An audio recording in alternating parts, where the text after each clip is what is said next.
Sem maiores delongas, passo então a palavra ao professor doutor Tarek Moussalem, que versará sobre o limite da presunção na autuação fiscal.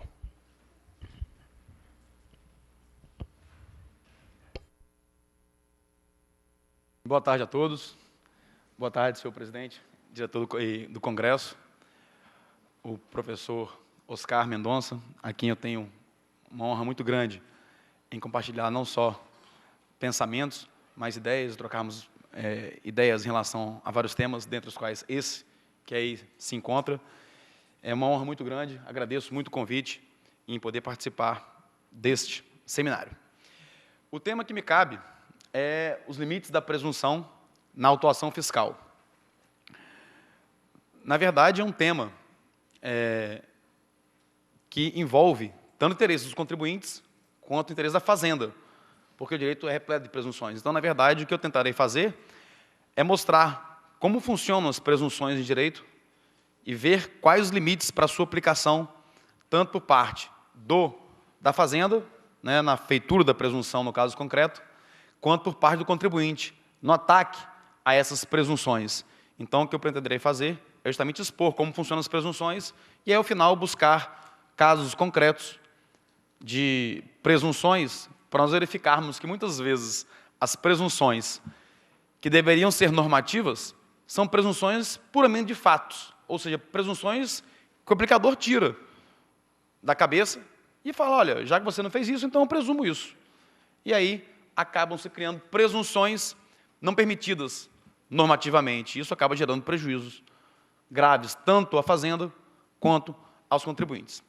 Mas, antes de iniciar, eu gostaria de chamar a atenção para um fato que eu sempre venho chamando a atenção em relação ao problema que ocorre. É o seguinte, é que nós, juristas, somos experts em inventar debates inúteis, estéreis. Fazemos isso, na maioria das vezes, sem prestarmos atenção. Então, nós debatemos insistentemente se casamento é contrato. Debatemos insistentemente se lançamento é ato ou procedimento. Debatemos também, insistentemente, a meu ver, inutilmente, quantos tributos existem. São 3, 4, 5 tributos, e nós ficamos nesses debates que até hoje ninguém se entende, parece um debate de pessoas malucas mesmo, no qual um fala, o outro não compreende, responde uma coisa completamente fora da pergunta daquele, e assim vai o debate, onde ninguém se entende. Não, nós, juristas, somos experts em inventar debates inúteis. Eu sempre lembro do professor Humberto Ávila, que eu brincava com ele com esse quadrinho, que eu sempre faço questão de citar, mas esse quadro mostra muito bem como nós, juristas, somos. Não é? Esse quadro é um manual da parolagem, que eles brincam, da tecnomitificação, né, no qual o sujeito fala e não diz nada. Então, eu recebi esse quadro num boteco ao lado da minha casa, em que o sujeito estava revoltado com os advogados, e ele apareceu com esse papelzinho na mão e falou, olha aqui, ó, Tarek, você é advogado, vocês são todos assim. E aí eu comecei a ver o quadro, e o quadro fala justamente isso. Lá em cima está assim, ó, Madame Natasha tem horror à música. Ela confunde bola de Tafarel com bolero de Ravel. E aí fala o seguinte, olha, o leitor pode combinar qualquer das expressões listadas lá na primeira, com outras as demais, na segunda, terceira e quarta, nessa ordem. Que ele fala ininterruptamente por 40 horas, sem dizer coisa alguma. E aí, se vocês... Depois vou disponibilizar, Oscar, esse quadrinho. Basta verificar lá, ó, caros colegas, a complexidade dos estudos efetuados contribui para a correta determinação das opções básicas para o sucesso do programa.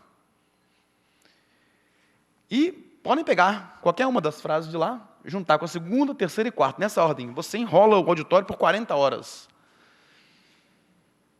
Quando ele me mostrou isso, eu fiquei revoltado no começo. Eu falei, pô, esse cara está fazendo xiste com a minha cara, porque eu sou advogado. Mas ele tem razão no que ele estava dizendo.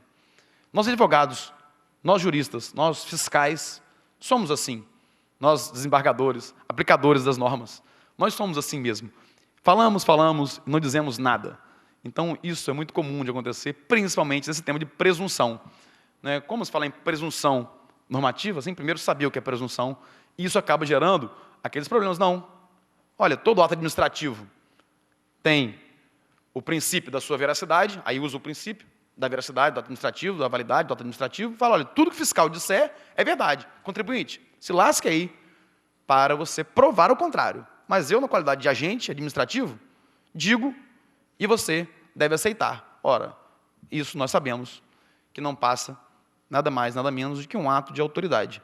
Então, o direito, por todas as formas, busca combater isso, e é o que nós tentaremos fazer agora, nesses chamados limites da presunção fiscal. Então, um ponto fundamental para nós é a distinção entre o sujeito e o objeto. Digo isso porque a maioria das confusões em direito se dá por conta da confusão de planos. Um plano descritivo de uma linguagem descritiva e um plano prescritivo de um objeto, composto também em linguagem. Então, vejo essa confusão como prejudicial à compreensão do fenômeno das presunções. Por quê? Porque uma coisa é a linguagem que se fala do objeto, outra coisa, o objeto. Então, não se deve confundir a fala, a linguagem do objeto, com o objeto, nem com o sujeito que emite aqueles enunciados. Então, é muito claro, o microfone é o objeto, eu sou o sujeito cognoscente, e eu falo sobre o microfone. Então, o microfone é preto. Veja, eu descrevo o microfone e falo do microfone. Não se confunde, então, a minha fala com o microfone. Digo isso porque cabe ao cientista apenas contemplar o objeto. Não cabe ao cientista criticar o objeto. A gente brincava na hora do almoço, né, professor Oscar, que a agente administrativo, olha, não aplico essa lei porque eu não gosto dela. Não gosto desse dispositivo aqui, não. Acho que isso está errado. E o aplicador, por esse ato de vontade dele, como agente administrativo, diz, olha, tem presunção de veracidade em meus atos, você que está lascado para provar o contrário. Então, na verdade, acaba se confundindo dois planos distintos, um da linguagem e o outro do objeto. Por isso, a linguagem que fala do objeto não é a coisa. E a coisa não é a linguagem. Eu fiz um outro quadro para mostrar a vocês como funciona isso.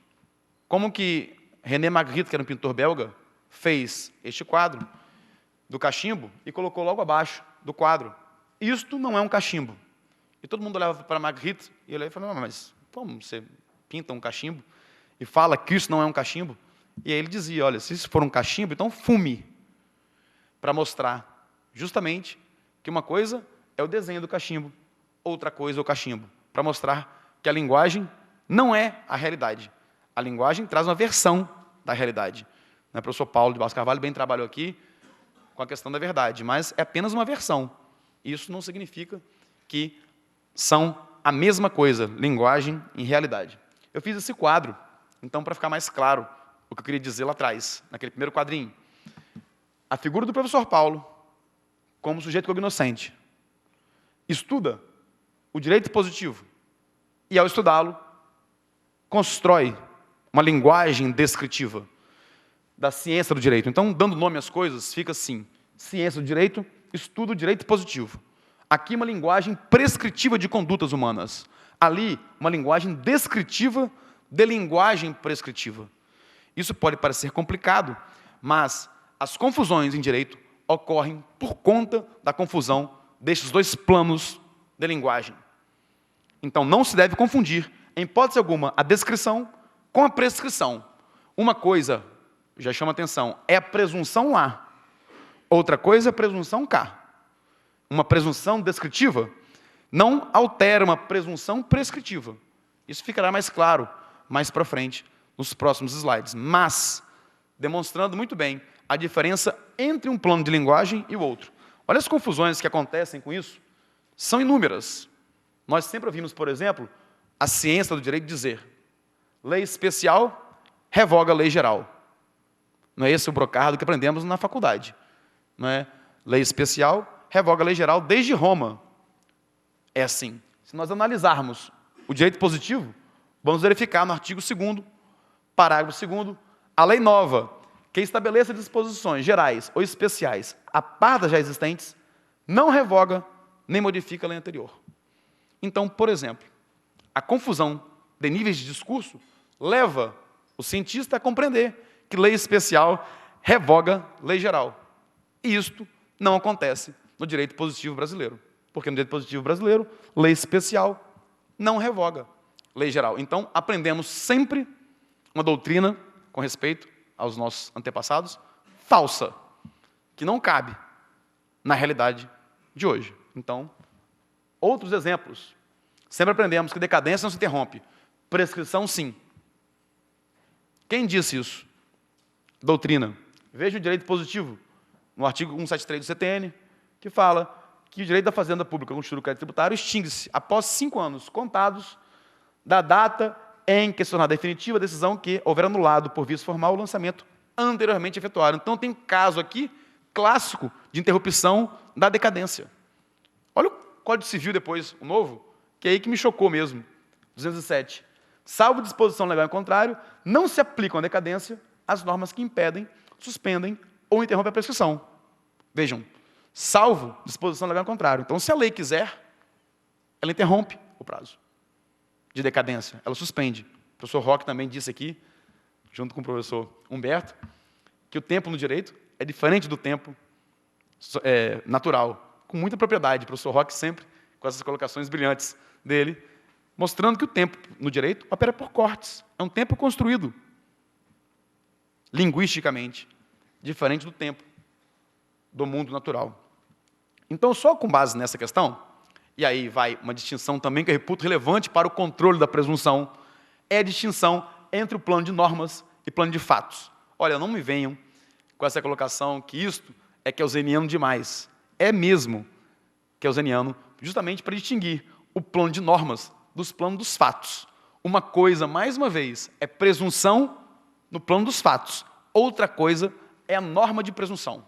Então, o jurista, dizia Pontes de Miranda, enxerga os fatos através das normas. As normas são o nosso objeto de estudos. A partir delas, o jurista enxerga o mundo. Então, por isso, o direito cria as suas próprias realidades, diferente das realidades do mundo social. Muitas vezes, por exemplo, a figura da ausência, da comoriência, são todas figuras criadas pelo direito, que não existem no plano factual. Então, o direito constrói o seu próprio sentido, de maneira diferente do plano social. E assim ele faz, por exemplo, com a morte. Uma coisa é a morte, no plano social. O direito enxerga a morte como homicídio ou como legítima defesa. Então, uma coisa é matar alguém, no plano factual. Outra coisa é como o direito vai enxergar essa morte factual no plano normativo. E aí nós chamamos essa morte para o direito ou de homicídio ou de legítima defesa. Veja que no primeiro caso, lá no homicídio, o direito vê aqui um fato ilícito. No segundo caso, ele vê aqui um fato lícito. Então, mais uma vez, a confusão dos planos nos leva equivocadamente a chamar isto de causa excludente de ilicitude, quando, na verdade, eu não tenho ilícito juridicamente considerado. Então, mais uma vez, a confusão de planos entre ciência, objeto e plano dos fatos leva-nos ao que Becker chamava de manicômio jurídico. Ou seja, ninguém se entende. É o tratado, mais uma vez, do blá blá blá que eu passava aos senhores um pouco atrás. Como funcionam as presunções de maneira geral, Oscar? E eu tive uma dificuldade imensa para fazer essa pesquisa, sabe, de presunção, porque os livros que nós temos sobre presunção, eles já partem direto da presunção normativa. E ninguém opera o conceito de presunção. Então, eu tive a cautela de pesquisar sobre presunção, e são pouquíssimos autores, até em filosofia, que estudam sobre presunção. E eles estipulam que a presunção, Ullmann e Margalit, é uma autora, Edna, da Universidade Hebraica de Jerusalém, ela desenvolveu o tema das presunções. E ela fala que a presunção nada mais é do que uma fórmula lógica do condicional. Onde se lê, naquela fórmula ali, P dá lugar à presunção de que Q. Então, toda presunção, ela possui essa fórmula. Dado P, então Q. Então, exemplos. Dado o fato que a luz está acesa, presumo que há alguém em casa. É assim que funcionam as presunções. Pres representa o operador de presunção. P, o fato que dá lugar à presunção. E Q, o fato presumido. Então, eu não tenho nada que me diz sobre Q, apenas sobre P. Então, analisando P, eu infiro Q. Compreendido? Então, é assim que funciona a presunção. Então, a regra de presunção estabelece sempre o seguinte, ó, dado que é o caso de P, deve-se proceder como se Q fosse verdadeiro. A não ser que, ou até que, existam razões suficientes para crer que não seja o caso de Q. Então, toda regra de presunção, em maneira geral, funciona assim, em lógica. Estou falando em termos de lógica, e lógica clássica mesmo. Aplicando isso ao direito, nós trabalhamos da seguinte hipótese. As presunções são sempre normas. No nosso caso, no direito positivo. Sempre normas. Então, está aí um primeiro limite, talvez o mais sério limite, para a atuação fiscal. É que só posso usar a figura da presunção se houver permissão expressa em norma. Não havendo uma presunção expressa em norma, eu não posso usar a figura da presunção em direito. Ou seja, eu não posso, apenas pelo plano dos fatos, falar que deste fato eu presumo aquele outro, se uma norma não me permitir, não me autorizar a fazer essa presunção. Então, as presunções normativas são sempre normas, e não proposições que descrevem normas. Ou seja, sempre pertence ao direito positivo, e não à ciência do direito, que impõe o dever de aceitar uma proposição que, sempre que outra proposição P se encontre devidamente provada. Então, são sempre de caráter prescritivo da conduta. E deve existir elementos de juízo a favor da proposição determinada P. E devem inexistir elementos de juízo a favor da negação da proposição presumida Q. Ou seja, não tem que ficar provado não Q. Ou seja, não provar não Q gera uma presunção de Q em direito. Eu estou usando variáveis, mas depois eu trago isso à prática e talvez fique mais fácil depois compreender em exemplos no caso concreto. Mas a fórmula, então, da norma de presunção sempre será a seguinte. Provado P e não provado não Q, é obrigatório presumir Q. É assim que a norma jurídica deve operar. Ela não foge a este raciocínio. Então, a presunção, então, talvez o maior limite dela seja a própria norma de presunção, no qual o administrador e o contribuinte estão vinculados a ela. Vejam, mais uma vez, que a ligação entre P e Q não é dada por fatos, nem por investigações, nem por procedimento administrativo. É dado por normas, que autorizam a autoridade credenciada a presumir de P, Q. Então, por isso, vejo a presunção como uma norma jurídica e não como apenas um enunciado fático. Vejam a diferença que eu quero dizer com isso, entre uma presunção descritiva e uma presunção prescritiva. A descritiva, eu tenho uma premissa de fato. É premissa de fato, por exemplo. Existe a presunção de que um filho nascido na constância do casamento é um filho legítimo. 2. João nasceu na constância do casamento de seus pais. Em conclusão, 3. João é um filho legítimo. Então, eu tomo o fato P, o nascimento na constância do casamento, e infiro o quê? Que ele é filho legítimo.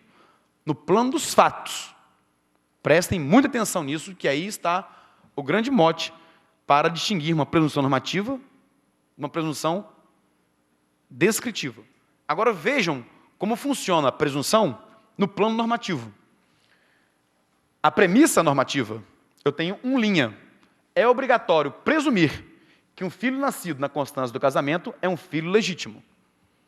É obrigatório presumir. Veja, o direito determina que se presuma que ele seja filho legítimo. João nasceu na constância do casamento de seus pais. Em conclusão normativa agora, não mais factual, 3 linhas. É obrigatório concluir que João é um filho legítimo. Vejam bem, aqui eu tenho norma, válida ou não válida. Ali eu tenho fato, verdadeiro ou falso. Então, aí, a distinção entre uma presunção descritiva e uma presunção normativa. Também sabemos, classicamente, que existem 2 espécies de presunções em direito. A iuris tantum e a iure é de iure. A iuris tantum admite prova em contrário em determinadas condições ou determinado tipo específico de prova. Ou seja, o direito permite a prova em contrário dela e estabelece quais são as provas aceitáveis. Se não permitir essa prova em contrário, eu transformo a presunção iuris tantum em iure et de iure. A diferença está em que uma permite prova e a outra não em contrário. Até aí, tudo bem, todos nós sabemos isso classicamente da nossa teoria. O problema é que a presunção iure et de iure também admite prova em contrário, coisa que nunca foi falada para nós. Por que ela admite prova em contrário? Porque eu provo ou não o fato P, que dá início à presunção de Q. Então, sempre vou ter prova em relação às presunções. Só que na iure et de iure, eu só provo P, ou não P. Na iuris tantum, eu provo P e não Q. Ou seja, eu provo o antecedente e o não consequente. Perfeito? Então, aí está a distinção entre as presunções iuris tantum e iure et de iure. O direito usa qualquer uma das duas, dependendo do seu momento, dependendo do momento em que é escolhido. Olha, agora vai ser iuris tantum, agora iure et de iure. Em princípio, eu também não vejo nenhum empecilho para que haja em direito tributário uma presunção iure et de iure. Ou seja, que não se admita prova em contrário. Não vejo problemas em relação a isso. Claro que ela é muito mais difícil de acontecer, porque ela acaba por violar, muitas vezes, alguns direitos do contribuinte. Mas não vejo, por hora, nenhum empecilho em existir. O que nós temos, na maioria das vezes também, é presunção iuris tantum. E aí, vejam bem, as estratégias em que eu posso usar para bloquear ou impedir que haja uma presunção. Então, duas são as estratégias para se atacar uma presunção. Daniel Mendonça, que é um jurista paraguaio, estudou muito bem as presunções no seu livro sobre análise normativa e nomeou estratégia de bloqueio a presunção, dado P, se presume que é bloqueada no caso C, se e somente C não estiver provado P em C ou se prova a negação de P em C. Perfeito? Então, é a chamada estratégia de bloqueio, quando não se prova o antecedente ou resta não provado o antecedente. A estratégia da destruição figura, no caso, dado P, se presumirá que Q. Vejam bem aqui, ela é destruída, no caso C, se e somente C, se prova a negação de Q em C. Ou seja, se prova que Q não aconteceu no caso C. Essa é a presunção iuris tantum. Mais uma vez, ambas normativas. Exemplos, chegue de fórmulas e vamos aos exemplos, que isso fica muito mais claro para ser entendido. Vejam o que acontece com o artigo 42, caput da Lei 9.430 de 96. Prescreve o seguinte: caracterizam-se também omissão de receita ou de rendimentos os valores creditados em conta de depósito ou no investimento mantida junto à instituição financeira, em relação aos quais o titular, pessoa física ou jurídica, regularmente intimada, não comprove, mediante documentação hábil e idônea, a origem dos recursos utilizados nessas operações. Então, vejam aqui que eu tenho uma autorização para a autoridade normativa presumir no caso concreto. Vejam que são poucas e pouquíssimas as presunções. P equivale a ter valor creditado em conta sem comprovar a origem. E Q, omissão de receita. Então, dado o depósito em conta, sem comprovar a origem, então, está permitido à autoridade administrativa presumir a omissão de receitas. Quando houver o depósito em conta corrente e não ficar provado a não omissão de receitas. Então, cabe à autoridade administrativa, ela está obrigada, vejam bem, que não é permitido nem proibido, é obrigada a presumir. Vejam, então, que a presunção figura como uma obrigação, não como uma ideia da autoridade administrativa. Infelizmente, é o que tem acontecido nos casos concretos. Vejam que aqui eu tenho uma presunção permitida por norma, diferente do que vem acontecendo hoje nos casos concretos que nós explicaremos.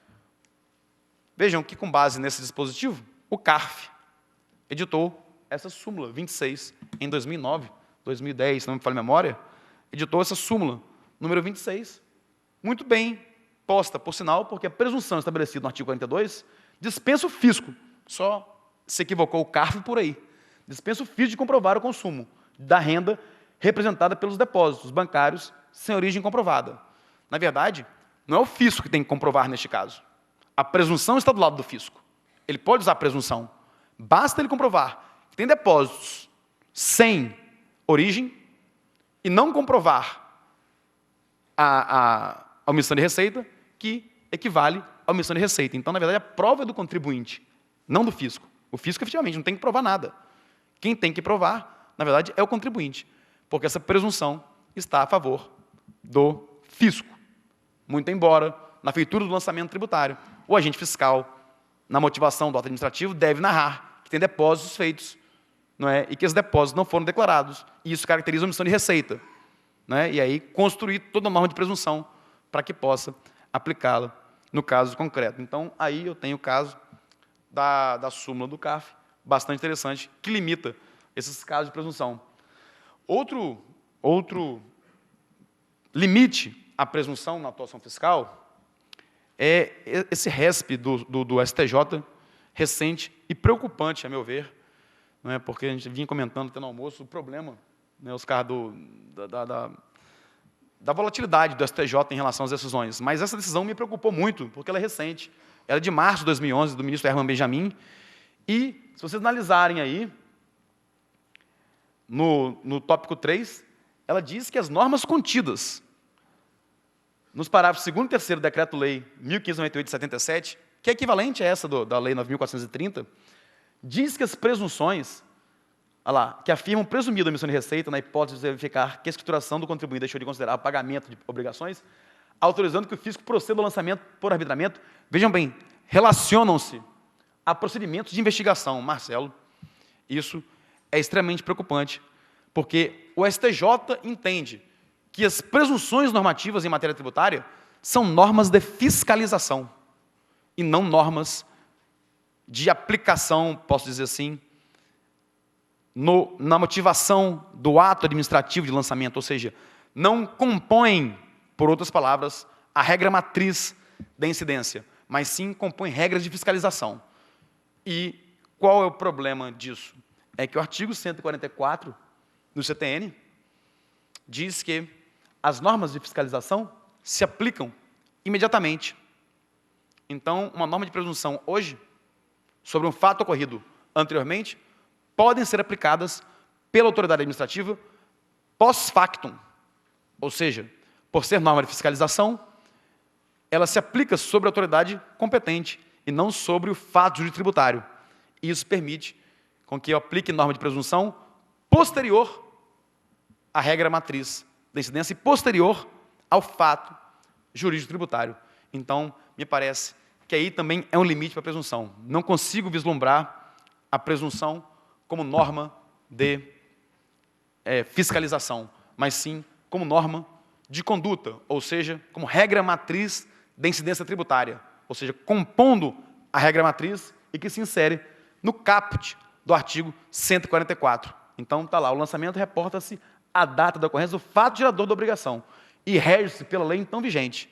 Então, a norma de presunção posterior ao fato jurídico tributário, ao meu ver, não poderia ser aplicada a esse fato anterior, porque é uma norma de conduta. Porém, o STJ entende de maneira diferente, num julgamento recentíssimo, feito cuja relatoria do ministro Herman Benjamin, e, a meu ver, com respeito ao ministro, preocupante. Vejam também outro caso do STJ, recente também, de 2010, em que eles usam a presunção sem norma.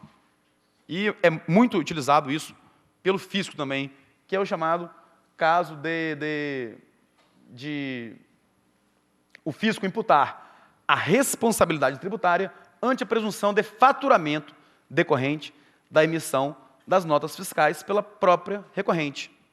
Vejam bem, não há uma norma no sistema fazendo essa ligação entre a emissão de notas fiscais e responsabilidade. Não há essa possibilidade de presunção. Só que foi inferido isso no plano dos fatos, e isso entrou como presunção no julgamento, e o STJ colheu uma presunção de fato e julgou, entre aspas, contrário à norma, porque trouxe presunções feitas em planos factuais. Aqui também é muito comum essa figura da dissolução irregular de sociedade. É muito comum. Essa presunção é mais uma presunção de fato também, porque não tem essa previsão normativa no sistema. Então, os indícios, quando, por exemplo, sim, manda notificação à empresa, não é? E essa notificação não obtém o sucesso, ou seja, a empresa muda de endereço e não comunica a Receita, entende-se aí, não sei de onde, que houve uma dissolução irregular da sociedade. Justamente porque a correspondência de intimação foi e voltou. Essa presunção não existe no sistema. Eu queria que alguém me mostrasse uma norma nesse sentido, onde está prevista essa presunção. Não há essa possibilidade de presunção. Outra coisa é a de responsabilidade do agente por ato legal, nada que ver com isso, mas isso é comum a não mais poder, tanto em procedimento administrativo, quanto em julgados do STJ. Mas, mais uma vez, ao arrepio da lei, se julgam esses casos. Já estou encerrando esses exemplos. Sim, foi o último exemplo que eu trouxe. Então, na verdade, o que eu queria que vocês retivessem dessa minha exposição é que, quais são os limites à presunção normativa? Os limites são as normas. Eu não vou falar nos limites de princípios, porque isso aí é algo talvez mais palatável a nós do que operar com a figura da presunção, como ela funciona. Isso ainda há uma dificuldade muito grande a nós, juristas, de operarmos com a presunção. Então, na verdade, o que eu queria era justamente passar a informação aos senhores de que os limites são os limites normativos, ou seja, normas de presunção. No direito, não há possibilidade de presunção sem norma que autorize. É óbvio que a gente viu ali várias decisões permitindo presunções onde não são permitidas. Mas isso é outra história, como diria o professor Sotomayor Borges, dizia que ele foi ao julgamento no Supremo Tribunal Federal e teve que ficar em Brasília um certo tempo lá, sabe, Oscar? E, naquela época, ele foi convidado pelo ministro Cordeiro Guerra para almoçar na casa do ministro Cordeiro Guerra. E sentou na mesa do ministro, o professor Souto, assim, parado, o ministro e o filho, debatendo sobre um processo que estava na mesa do pai, sobre o julgamento de um caso, que era para ser tributado ou não. Eu não me lembro especificamente qual era o caso, mas o debate lá era o seguinte, olha, o filho falando que para o pai ministro e o filho advogado. O professor Souto vendo aquele debate, dizendo o seguinte, olha, pai, não incide o tributo aí. E o pai falava assim, não, incide sim, meu filho, incide o tributo e eu vou julgar pelo improvimento do extraordinário e vai ser, o contribuinte terá que pagar o tributo. O filho, pai, não é possível, não pode ter tributo por causa disso. O filho disse, olha, o pai falou, vai ter tributação e assim que eu entendo e pronto, acabou. Até que o filho se irritou com o pai, deu um tapa na mesa e falou, mas permita-me falar para o senhor uma coisa. Isso é uma burrice tremenda do senhor. E o ministro Supremo, né?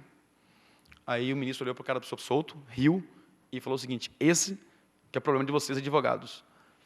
A burrice de vocês é burrice pura. A minha burrice faz coisa julgada. Para mostrar que a presunção do julgador faz coisa julgada. A nossa são apenas alguns comentários de como deveriam funcionar as presunções no sistema. Então, agradeço a atenção de todos e me coloco à disposição para os debates. Obrigado.